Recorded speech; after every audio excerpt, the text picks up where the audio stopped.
Crucifixion was carried out throughout the Roman Empire with cruelty and contempt for the victims, who were usually slaves or troublesome foreigners. Often a headboard was attached to the cross to explain the nature of the sentence of those who were about to die.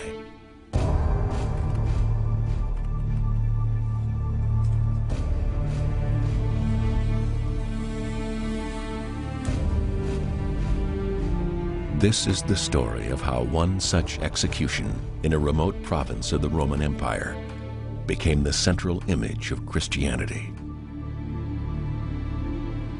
It is also the story of how the first Christian emperor, Constantine, changed the face of the world by bringing back from Jerusalem what is believed by some to be the true cross on which Jesus was crucified. And astonishingly, it is the story of how a piece of that cross, the headboard naming Jesus, may have survived for 2,000 years.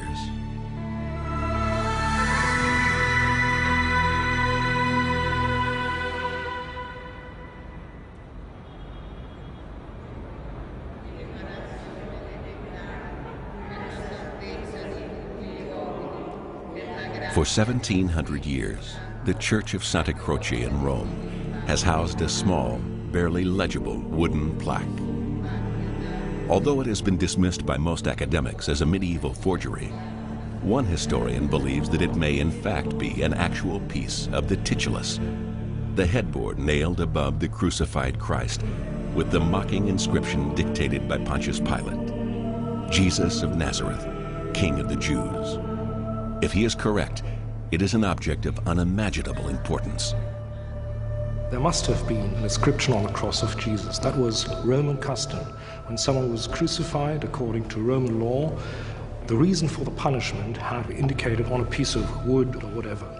As an historian, I must say that all the arguments, all the indications that we can assemble, that we can put together, would help us to come to the conclusion that it is not just legend, not just myth, but history.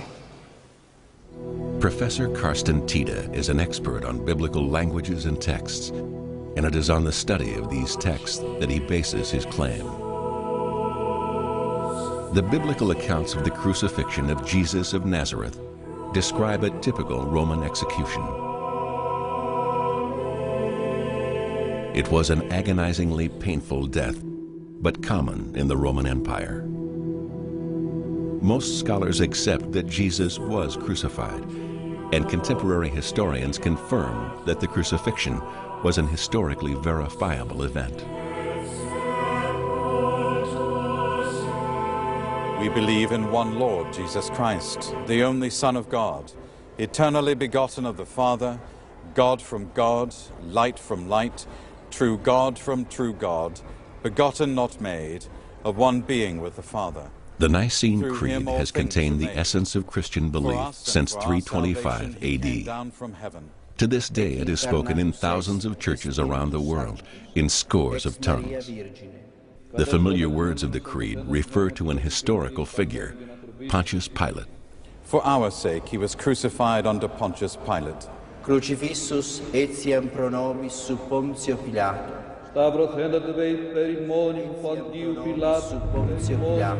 Crucified under Pontius Pilate. Pontius Pilate presided over hundreds of executions in the distant province of Judea. He has gone down in history as the man who sentenced to death Jesus of Nazareth.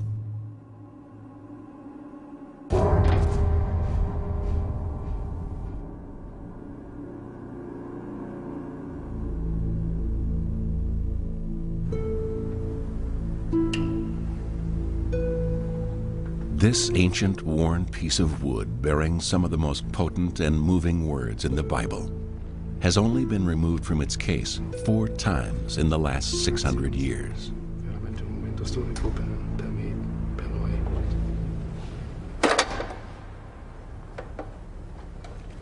The Vatican has refused to allow scientific analysis, such as radiocarbon dating, to establish the exact age of the wood. But based on the textual evidence, Professor Tita believes that it was inscribed on Pilate's orders on the day of the crucifixion. For Carsten Tita, this is a window onto a moment in history, a moment that changed the world forever. Let's not forget that this was Roman history. The man who had crucified Jesus was a Roman prefect, and the inscription on the cross of Jesus was a Roman inscription. All this is part not just of Christian history, it's part of Roman history. Therefore, it's a legitimate story that we are trying to follow. Here in Jerusalem, in the John Rockefeller Museum, we have contemporary evidence, 1st century BC AD. That's exactly the period of Jesus, of the crucifixion, just before and after. So we are looking for letters or whole sentences that give us the type of handwriting, the style of writing that comes as close as possible to what we have on the titulars. And thus we can date the titulars, the handwriting on that piece of wood. Ancient manuscripts have distinctive styles by which experts date them. The writing on the titulus has led Tita to believe that it is part of the cross of Jesus, brought to Rome on the instructions of Constantine the Great, the first Christian emperor of Rome. Historian Matthew d'Ancona, co-author of The Quest for the True Cross with Carsten Tita. Carsten Tita's work in the past has included a radical redating of a fragment of manuscript of St. Matthew's Gospel to the 60s AD of the 1st century, which has transformed the debate on the origins of the Gospel. So he came to the titulus already as a very established, admittedly controversial, world-class scholar. No area of study is more controversial than biblical relics. At Oxford University, Martin Biddle is professor of medieval archaeology and a world expert on the tomb of Christ. The main thing is that when you have a relic like this, and they're a very real and valid matter of study. They're extremely interesting, whether it be the Shroud of Turin or whether it be the titulus in Santa Croce. They're a very real matter of study. But you have to approach them, as I say, with a certain sense of skepticism, and to establish exactly what we know, and to carry out tests to try and see what they might be. Since the Middle Ages, many fake relics have been manufactured and kept in churches all over the world. Most of these objects have no basis in history.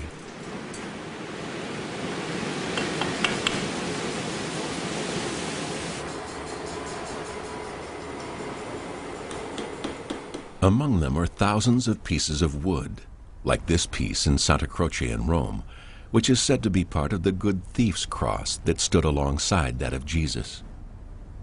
The existence of so many doubtful relics is the reason the titulus has never been investigated by the Vatican. To make the case that this could be part of the true cross, one has to look at how the relic was brought to the Church of Santa Croce. The church celebrates the arduous journey made by Helena, the mother of the Roman Emperor Constantine, to the Holy Land, where in the year 306 she is said to have found the actual cross on which Christ was crucified. Over the centuries, Helena's journey attracted legends, but Carsten Tita believes that behind these myths lie historical facts. The Church of Santa Croce hides a secret.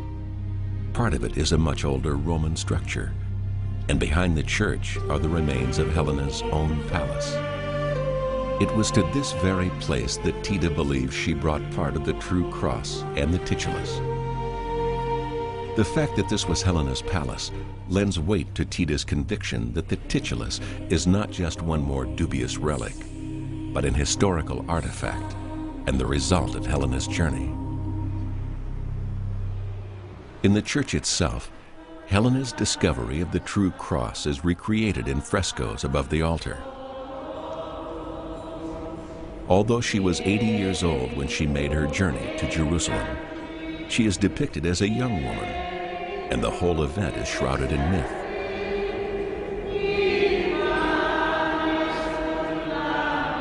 But Helena's journey would have started here, and she certainly lived out her remaining days here.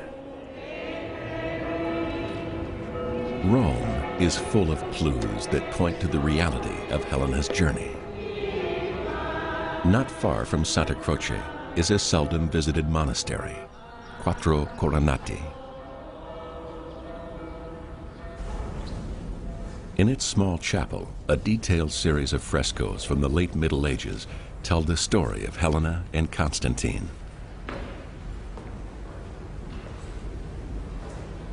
Tita believes that historical facts about her journey are contained within these legends.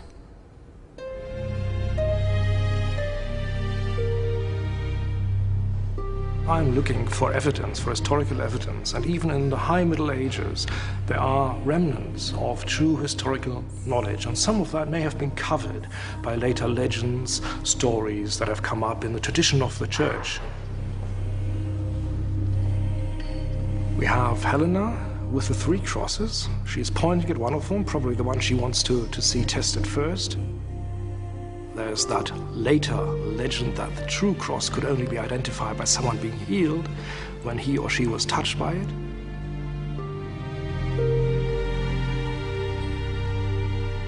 And then the next stage, that's the mystery. What happened there? It's certainly something we can't see, we don't know anymore. And that's part of our quest to find out, what was it? Was it the titulus?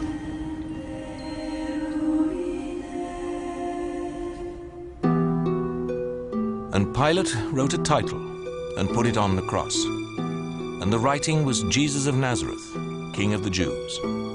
This title then read many of the Jews, for the place where Jesus was crucified was nigh to the city.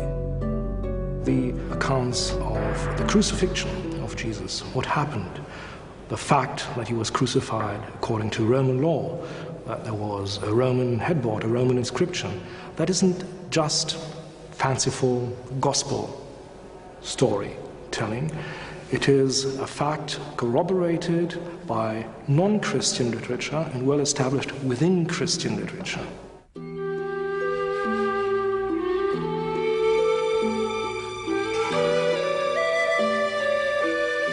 The surviving section of the titulus is actually only a part of the whole board, reading Jesus of Nazareth, King of the Jews, in 3 languages, Hebrew, Greek, and Latin, in that order. This is an order of languages that does not conform to any of the surviving literary sources in the 4 Gospels or any other later account. So that alone means it can't be a late forgery. A forger obviously copies an existing model, but all models, all the Gospels or other models have a different order of languages. To Tita, this is evidence that the titulus was written before the Gospels. In other words, a forger would surely have copied the known order of the languages in the Gospels. Second, what one also realizes immediately by looking at this piece of wood is that the 2nd and 3rd line, the Greek and Latin lines, are written from right to left in mirror image writing. Now, writing from right to left is, of course, the Hebrew way. It would be correct for the first line, but not for the Greek and Latin text. Again, no one will ask for a forged titulus that was so obviously wrong. So these are the 2 starting points, the 2 things you see immediately. Striking observations that rule out a forgery straight away. Reversed, the reconstructed mirror writing suddenly becomes clear. We can read Jesus of Nazareth. Tita is believed to be the first modern scholar to give this serious thought. He speculates that it was written on Pilate's orders by a Jewish scribe, accustomed to writing from right to left. Of course, he could also be someone like Leonardo, who simply wrote backwards in mirror writing. The whole thing is very strange. If it was an engraving in the 16th century sense, you would think it just been reversed in printing. But it hasn't. And it's a very real problem, and Carsten's right to put his finger on that as something that needs explaining.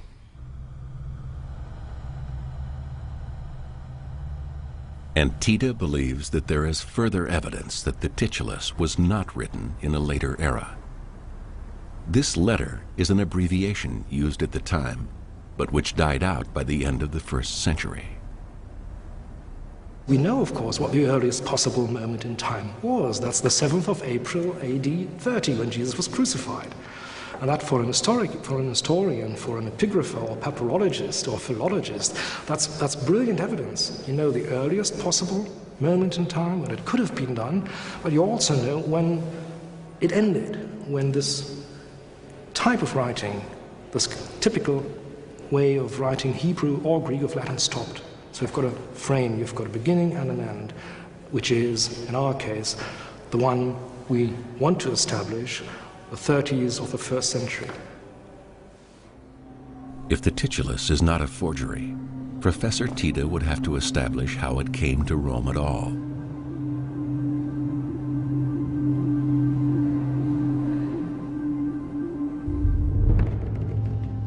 Helena's journey to the Holy Land was the result of her son Constantine's desire to unite the Roman Empire around Christianity, a process that had started 20 years earlier in York, England. In the year 306 AD, Constantine the Great was acclaimed emperor here, on the far northern fringes of the Roman Empire, after the death of his father, Constantius. The Roman Empire was divided between 4 competing emperors, and Constantius was ruler of the West.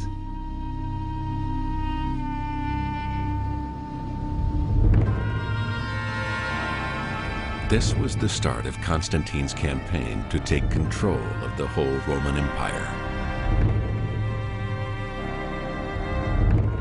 But in order to succeed, Constantine first had to defeat his bitter rival, the Emperor Maxentius, the ruler of Rome.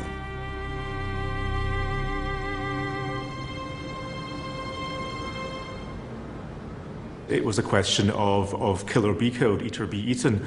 The experiment of having 4 emperors in the Roman Empire was never really going to work, and that the sooner that he got his plans together and took positive action, preemptive action, the better it would be for himself and for his family.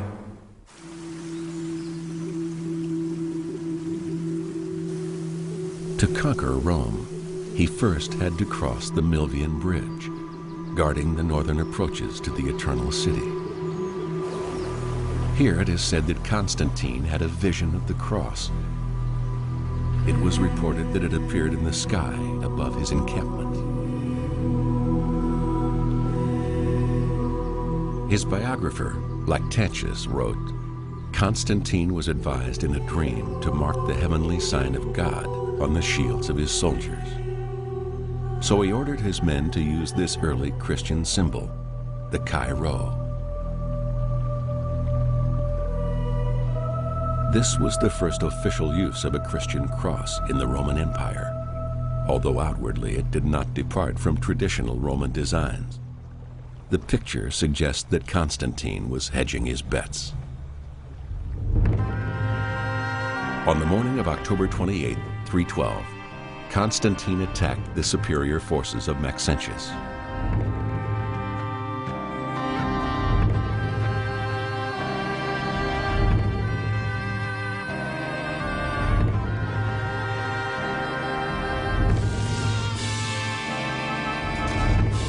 Armed with the sign of the cross, he triumphed. Maxentius fell, mortally wounded, into the Tiber. Constantine was master of Rome, the wellspring of power.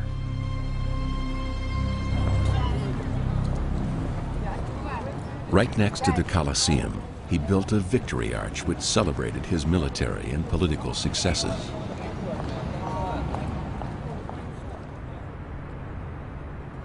On the arch, he depicted himself as a true Roman, at ease with Roman traditions. Soon after his victory, he made Christianity legal. But the only hint of what he was contemplating was in this discreet tribute to divine inspiration. What he had in mind was something which would shake Rome to its foundations: the adoption of Christianity by the whole empire.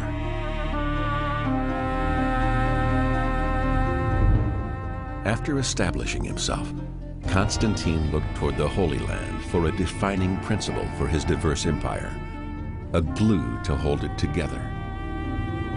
Christianity was flourishing in Rome, and Constantine was politician enough to see which way the wind was blowing. This was the twilight of the Roman gods. In the Christian catacombs under the streets of Rome, there is abundant evidence that by the time Constantine took power, Christianity was irresistibly on the rise. Previous emperors had tried to snuff it out, but Christianity was gradually replacing the Roman gods and symbols which can still be found here.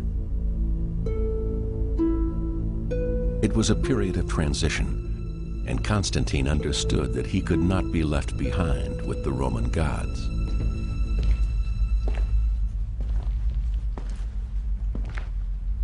The signs of Christianity's growing confidence are everywhere. Although the cross itself was not the icon we know today.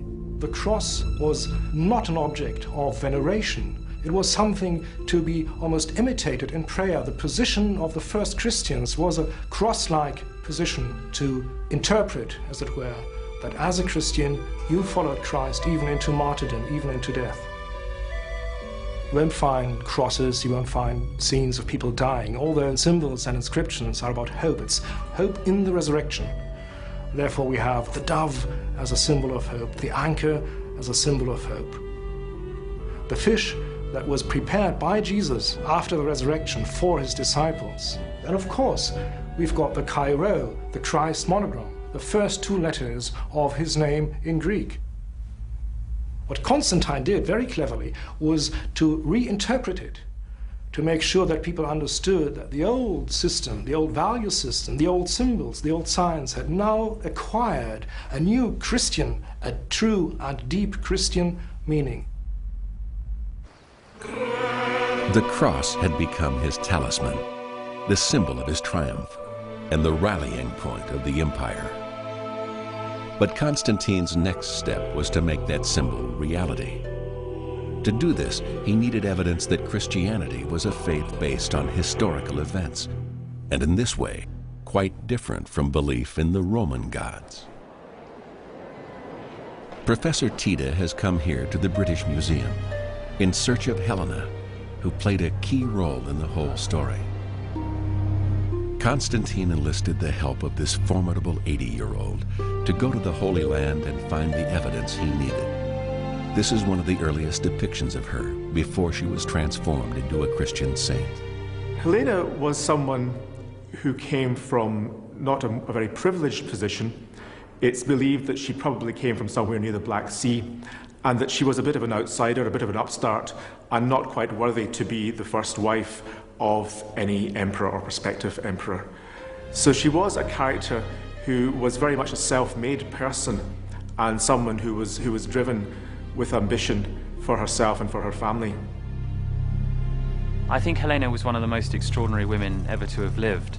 I think that the character we've inherited in Catholic devotional books of a rather pious, prayerful woman is misleading. I think she was a ruthless, abrasive court politician who knew exactly how to get her way and was prepared to kill in order to establish the Constantinian dynasty. Helena had been Constantine's father's lover. She was pushed aside when the time came for Constantine to marry, but she remained close to her son throughout his rise to power. Constantine certainly trusted her enough to dispatch her to the Holy Land to bring back concrete evidence for the new religion. I've become convinced that from an historical perspective, that it is a true story, that she did go to Jerusalem and that she did find the sites and some objects that were related to the historical Jesus. Helena was 80 years old when she started her epic 2-year journey to the holy places. Wherever she went, reports tell of great excitement at her progress. Something entirely new in history was underway. The first royal pilgrimage. Helena's journey to the Holy Land was the logical conclusion of the Christianization strategy that she and her son had been implementing for more than a decade. They had very good reason to believe that when they got to Jerusalem, they would find something.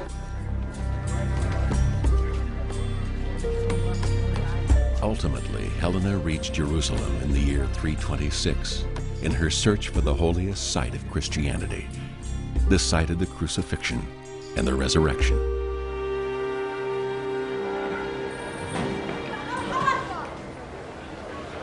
Many sites are either lost or buried today under 2 millennia of occupation and rebuilding. When Helena arrived 200 years after the crucifixion, the sites were still well known. But to prove that the titulus is genuine, it is vital for Carstentida to show that Helena was looking in the right places.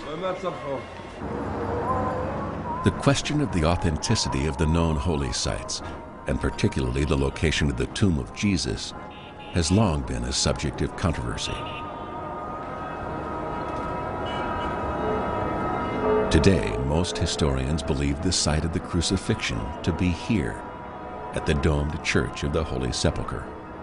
Layers of history lie one on top of the other. 100 years after the crucifixion, a Roman temple to Venus was built in the new Roman city of Aelia Capitolina, above the site. A contemporary account says that it was already being demolished on Constantine's orders and replaced with an enormous Christian basilica when Helena arrived. When Helena arrived, I think what she found in progress was the demolition of the Roman temple and the beginning of the works of the construction of Constantine's great complex on the site. Of course, a very interesting question to know whether he got the right place. And I think the answer to that today is probably he did, because 30 years before, Eusebius had actually described the Golgotha as the place of the crucifixion, which is in Aelia, in the Roman city of Aelia Capitolina, to the north of Mount Zion. In other words, it was a Jerusalem place name, and he says, which is pointed out now. And that was 30 years before Constantine. So I think there was a well-known Jerusalem landmark which guided Constantine's excavations. And this is that same site, now occupied by the Church of the Holy Sepulchre. During the first centuries of the Christian era, there never was any rival site to Golgotha, the one site which is now covered by the Church of the Holy Sepulchre. Rival sites were invented in the 19th and early 20th centuries.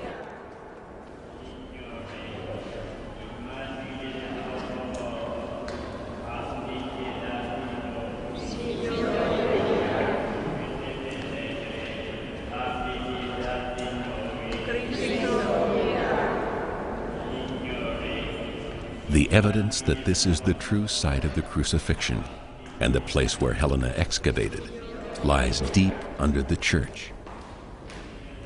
Many generations of Christians have left their mark on this place. Here, the Crusaders incised crosses into the walls 1,000 years ago. And even further down below the Holy Sepulchre is this almost unknown chapel. Here, a fascinating piece of graffiti was identified 25 years ago by Israeli archaeologist Magen Broshi. Well, when I came here, it was filled yet with rubble. It wasn't so elegant as it is today, but it was pretty clear. One thing is for sure, the pilgrims are from the Latin West. This extraordinarily clear depiction of a typical boat of the time was left here by pilgrims from Europe. Pilgrims who knew this site long before Helena arrived. And there is no doubt that this is exactly what was done here 16 centuries ago. I mean, this is a quotation, Domine Evenus. It refers back to Psalm 122, doesn't it? Domine Evenus, we are here. Which is a psalm of pilgrims. And this is what they have in mind. They are grateful that they have been saved from all the dangers in the sea. They are grateful to the Lord, and they are grateful to be in this holy place. So, I mean, there's no question. And only Christians could have done it. To Tita, this is one more part of the picture filled in. Helena came to the right spot, and it is yards from here that Helena, herself a pilgrim, is said to have discovered the crosses buried in a quarry or well. The story about the discovery of the true cross by St. Helena, as she becomes one of the great and beautiful legends of the medieval church, but it is just a legend. There's no doubt at all that she went on an imperial progress to the east and that she was in Jerusalem. But she's never referred to, ever, in relation to what we now call the Church of the Holy Sepulchre. I'm sure she went there, I'm sure she made donations from the imperial chest, but that she played a major part in the construction of that church or the initiation of the excavations. I don't think there's any contemporary evidence at all. Whatever the truth of this pious legend, here, just where Helena is said to have excavated, are a cistern and quarry. This is an ancient place, it's an ancient quarry underneath the Church of the Holy Sepulchre. It was here a long time before Christianity appeared on the scene. The titulus was discovered with the cross, or the three crosses, in a cistern, looking almost like this place here, in the humidity and the wetness, which is, of course, an ideal condition for the preservation of wood. So all the details come together in this one place and tell us that this is a site of history and not of myth-making. Nearby, under the rock of Golgotha, the possible site of Helena's discovery is commemorated by a statue. But Tita believes the known facts of the crucifixion provide grounds for believing the titulus may have been hidden here.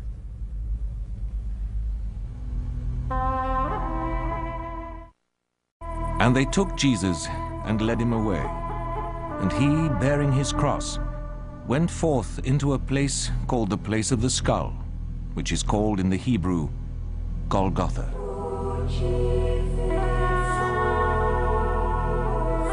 The crucifixion of Jesus was, by the prevailing standards, quite short, but nonetheless agonizing. The Gospels report that he cried out, my God, why hast thou forsaken me?"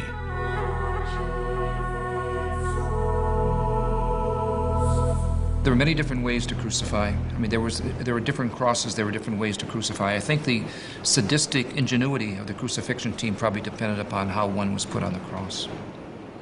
Joe Zias is a Jerusalem-based physical anthropologist who has made a study of burial techniques and ancient tombs. It's difficult to tell whether Jesus was crucified with 3 nails, 4 nails. The reason that most Christian depictions show 3 nails, it fits in well with theology, which is the Father, the Son, the Holy Ghost, the Holy Trinity. The book of Deuteronomy describes a crucified man as being accursed by God.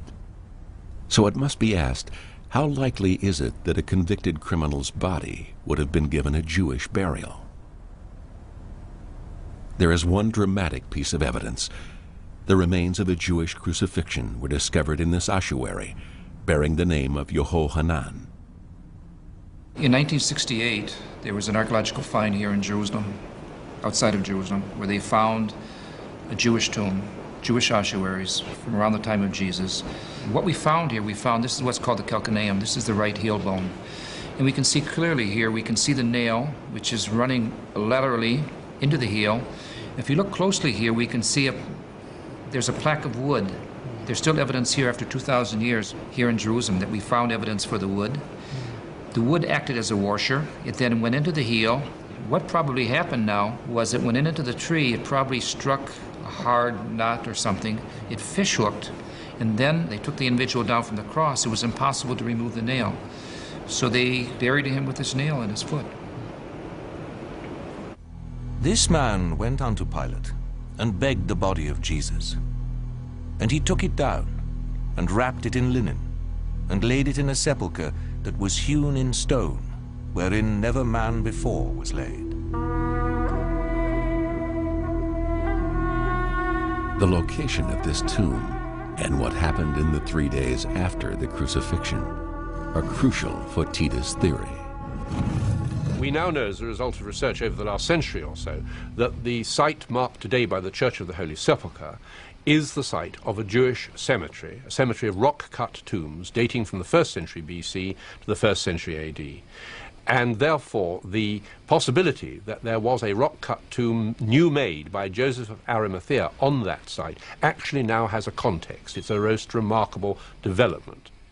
Joseph of Arimathea asked Pontius Pilate explicitly to be allowed to take the man from the cross and bury him, and therefore he would have been the person to have taken and preserved the inscription and passed it on to members of the family of Jesus, like Mary, who was actually also there. But the Gospels also report that Jesus rose from the dead, and the tomb was found empty, the stone rolled away. Although we cannot be certain, Professor Tita believes that the cross and the titulus remained in Jerusalem near the tomb of Joseph of Arimathea, which was well known to early Christians. He thinks the sacred objects were buried underneath the Roman city, where they were found by Helena in 326. And of course we do hear in the description of the demolition of the Roman temple that stones and earth and timber were removed.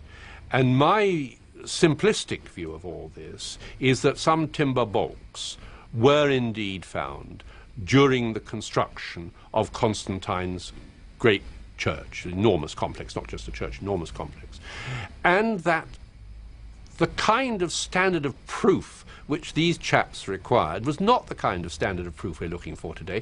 There were great timber beams. And I think somebody said, my goodness, that what can it be? Look where we are. Those must be fragments of the true cross. And if that sounds simple-minded, I don't really think it's simple-minded. I think it's evidence of a different attitude.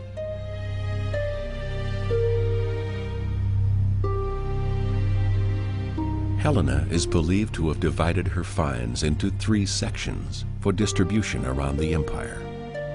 She left one part, including a section of the titulus in Jerusalem, where it soon became a major attraction. There's no doubt at all that there was a major wooden relic in Jerusalem from around 348, 350 AD, which both the Bishop of Jerusalem and his staff, evidently, and visiting pilgrims really believed was part of the wood of the true cross. Another part went to Constantinople, which Constantine had made capital of his empire. Here he rode his horse in the hippodrome, using a nail from what was known as the true cross as part of the bridle to demonstrate the reality of Christianity. These relics were eventually lost in battle, probably in the 8th century. Helena herself returned to her palace in Rome with a part of the cross and part of the titulus. There she died, mission complete, 2 years later. But her legacy was to endure. The cross became Roman property. Temples became churches, and the pagan gods were replaced. After Helena, nothing would ever be the same again. Christianity had been impelled to prominence by Constantine and his mother. The cross was to become the most powerful and recognizable symbol the world had ever seen. The expression of Christianity's triumph, its logo.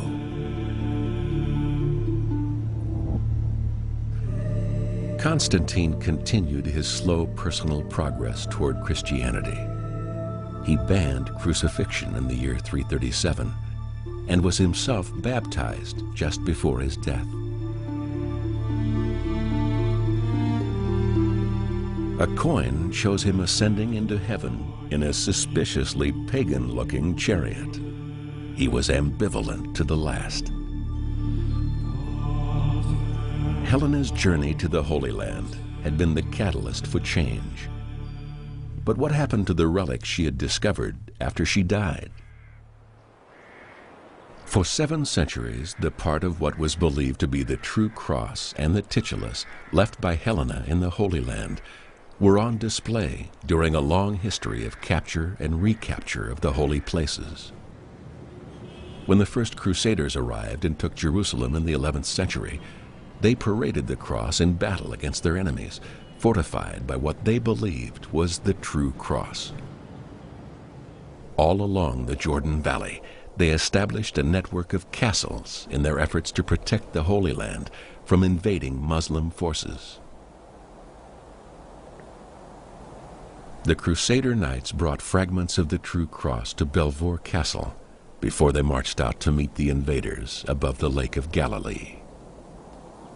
There, beneath the horns of Hattin, a terrible battle was fought in 1187 as Saladin, general of the invading Muslim forces, defeated the Christian Crusader army under the Bishop of Acre, who went into battle carrying the true cross.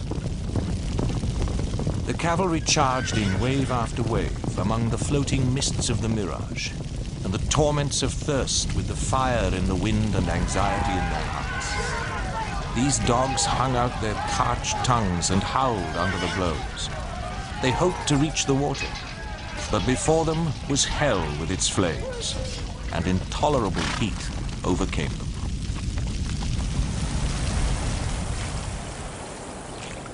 The true cross was burned, believed to have been lost forever.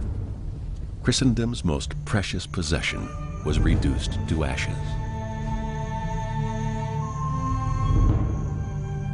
But if Tita is correct, part of Helena's find still existed here at her palace. Since 326, the titulus remained hidden until it was rediscovered in 1492 behind this fresco in Helena's own chapel. It was hidden in a casket behind this stone. The rediscovery of the titulus caused immense interest. The great Michelangelo himself inspected the headboard and made his only wooden crucifix, which records the mysterious mirror writing. And El Greco, too, painted the languages of the headboard.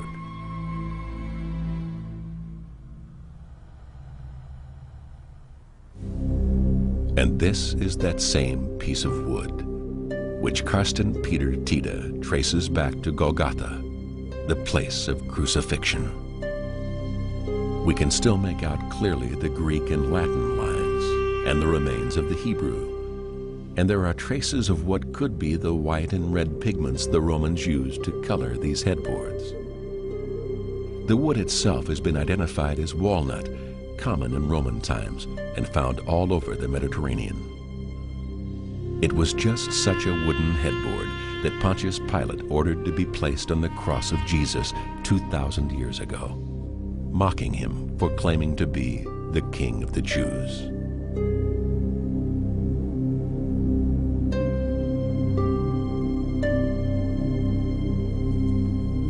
And it is to Pilate that Carsten Tita returns for his final evidence. This is the only stone ever found with Pilate's name on it. Tita observed that the style of the letters incised on it is identical to that of the titulus, a style which died out in the 1st century. So Tita believes that the inscription on the headboard cannot have been written later than the time of Christ's crucifixion. I am completely convinced that the titulus is the authentic inscription headboard on the cross of Jesus. Needless to say, it's not a mathematical equation. We can't prove it like 2 + 2 is 4. We can't do that. We can't do that with so many things from antiquity. We don't know whether Alexander the Great ever cut the Gordian knot or Caesar ever crossed the Rubicon. But up to that degree of certainty or uncertainty, I am convinced that the titulus is indeed what was above the head of Jesus on the cross. Whatever the truth of the origins of this little piece of wood, inscribed with some of the most powerful words in the Gospels, and whatever the truth of Professor Tita's analysis, it is indisputably true that Constantine and his mother changed forever the course of mankind. For it was they who spread the symbol of the cross around the known world. And it was they who made an execution in an obscure part of the Roman Empire the central image of Christian redemption. What Carsten Tita has shown beyond doubt is that this is not as everyone assumed, a medieval forgery. And what he's forced people to ask is, what is it? And this question has not been asked for many centuries, and that, I think, is the real excitement of his work. Not that he's achieved an absolute, incontrovertible answer that will satisfy everyone, because how could you achieve an answer about such an object? But he's forced people to ask themselves questions. What is this piece of wood? Where did it come from? And that, I think, is what makes this such an extraordinary find.